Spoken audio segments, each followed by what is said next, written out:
Giftiin dhuguma hiriyaa gaariidha jettee amantaa? Feeniti. Ati asiistaantii koo turte. Amma garuu abbaa seeraa natti ta'aa jirta. Giftiin gargaarsa koo malee nama biraa hin qabdu. Ishee gargaaruun kun immoo badiidha. Maaliif onni keetitti ammeenya naqxa? Ammeenya miti beekan. Giftiin hiriyummaa keenya balleessuuf jettee nu gidduu seenaa jirti. Dhaabi Feeniti. Diraamaan keenyatti baay'atee jira. Ati na amanuu baannaan hiriyummaan keenya siinii dhumaarra geera jechuudha.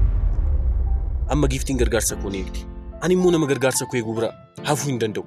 Ishee bira deemuu qaba. Tole daa'imtara koo. Akshinii keessa dhumaa giftii wajjin itti fufi.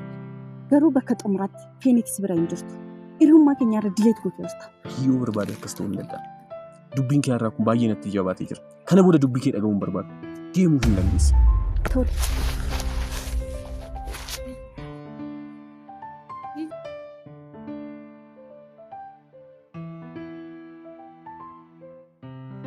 Jireenyi kun iskiriiptiin ani barreessee miti. Akkamitti Feenis akkasitti taate? Ani daariktara seenaa jaalalaa kanaati. Giftiin gargaarsa na gaafannaan